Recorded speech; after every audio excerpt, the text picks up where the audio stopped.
సంవత్సరం 2 సంవత్సరాల్లో ఫినిష్ చేస్తామని స్టార్ట్ చేసిన బ్రిడ్జ్లు ఇన్ని సంవత్సరాలు అయిపోయినా నిర్మాణం కాకపోవడం, ముఖ్యంగా ఈ జోలాపురం బ్రిడ్జ్కి వచ్చేటప్పటికి ఇది ఎక్కువ శాతం 40% మంది కార్మికులు ఉండే ప్రాంతం ఇది. వాళ్ళు రాకపోకలు కానీ ఇక్కడి నుంచే రావాలి. బ్రిడ్జ్ ఉంటే వాళ్ళకి 7 కిలోమీటర్లు తగ్గేదని చెప్తా ఉన్నారు. కానీ ఇప్పుడున్న పరిస్థితుల్లో బ్రిడ్జి కనీసం వచ్చిన ఒక 2-3 కోట్లు బ్రిడ్జ్ ఇచ్చిన డబ్బు ఖర్చు పెట్టినా కానీ బ్రిడ్జి పూర్తి అయిపోయే పరిస్థితి అని చెప్తా ఉన్నారు. కానీ ఈ రోజు వరకు ఇది అవ్వలేదు. ఏ వివాదాల వల్ల ఆగిపోయినా, ఏ గొడవల వల్ల ఆగిపోయాను కానీ ఎవరు వివాదాలు కానీ ప్రజల కోసం ప్రామిస్ చేసినప్పుడు ఇలాంటి మౌలిక వసతులు, ఇలాంటి బేసిక్ మౌలిక వసతులు ఇవన్నీ పూర్తి చేయాల్సిన అవసరం ఉంది. ఇలా ఆగి అంటే ప్రజాప్రతినిధులుగా ఉండి ఇంత మాత్రం చిన్నపాటి బ్రిడ్జిని కూడా పూర్తి చేయకపోతే పర్పస్ ఏముంది, ప్రయోజనం ఏముంది? అది దురదృష్టం ఏంటంటే ఇలాంటి పరిస్థితుల్లో మొత్తం అందరూ ఈ సమస్యల దృష్టికి తీసుకొస్తారు. కానీ ఎలక్షన్ టైంలో బాధ్యతగా ఉండే ప్రజాప్రతినిధులు ఎన్నుకోకపోతే ఈ సమస్యలు అంటే మళ్ళీ ఇన్నిసార్లు చూస్తూ ఉన్నాం. పోయినసారి చూసాం, ఈసారి చూసాం, అంతకుముందు కూడా చూసాం. కొత్త ప్రజాప్రతినిధుల్ని, బాధ్యత గల ప్రజాప్రతినిధులు ఎన్నుకోకపోతే వచ్చే సమస్య ఇది. ఆఖరి సమయంలో మనకి ఇబ్బంది పడో, ప్రలోభాలకు లోపడో ప్రజాప్రతినిధులు ఎన్నుకుంటారు, వాళ్ళు పని చేయకపోవడం అంటే ప్రజలు కూడా ఒకసారి ఆలోచించాలి దీనికి. ఎందుకంటే అంతకుముందున్న ప్రజాప్రతినిధి, ఇప్పుడున్న ప్రజాప్రతినిధి వీళ్ళ వాగ్వాదం వల్ల, వీళ్ళ గొడవ వల్ల బ్రిడ్జ్ ఆగిపోయింది.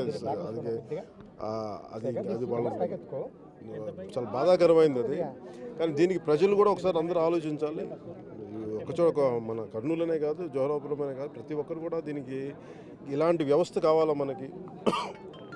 ప్రలోభాలకు లోబడి ప్రజాప్రతినిధులను ఎన్నుకుంటే వాళ్ళు పనిచేయాల్సిన ఆసక్తి ఏముంటుంది వాళ్ళకి?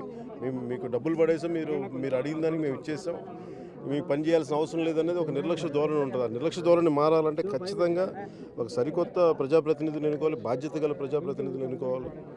ఇది అట్లీస్ట్ నేను ఈ రోజున నా అప్పీల్ కూడా ఏంటంటే రాష్ట్ర ప్రభుత్వానికి, మీరు రాజధానులు చేస్తారా లేదంటే 3 క్యాపిటల్స్ చేస్తారా, వీటన్నిటికంటే కూడా కనీసం జోలాపురం లాంటి చోట కనీసం ఇన్ని వేల మందికి చిన్నపాటి వెసులుబాటు ఉంటుంది. అది కనీసం దీనికి కూడా మీరు డబ్బులు లేవు రాష్ట్ర ప్రభుత్వం దగ్గర అంటే మనం ఏం చేయలేం. అట్లీస్ట్ ఈ బ్రిడ్జ్ ఇలాంటి రాయలసీమకి కావాల్సింది మౌలిక వసతులతో పాటు సాగునీరు కానీ, తాగునీరు కానీ ఇవన్నీ ఇబ్బందులు ఉన్నాయి. ఇవన్నీ తెలుసుకునే భాగంగా ఈ పర్యటనలో భాగంగా ఇక్కడికి వచ్చాను, ఈ జోలాపురం బ్రిడ్జ్కి వచ్చాను.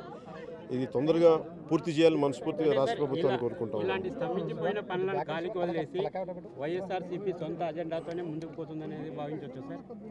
అంటే ప్రజలకు ఇది పూర్తి చేయకుండా ఈ సంస్కృతి ప్రతి రాజకీయ పార్టీ, అంటే ముఖ్యంగా అధికారంలో రాజకీయ పార్టీలకు అలవాటైపోయింది.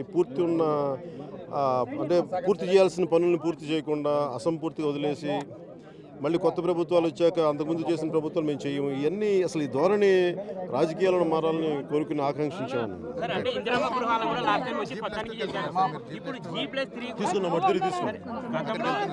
గతంలో ఒక 300 కోట్ల రూపాయలతో ఇందిరమ్మ గృహాలను కూడా లాస్ట్ టైం వచ్చినప్పుడు తనిఖీ చేశారు.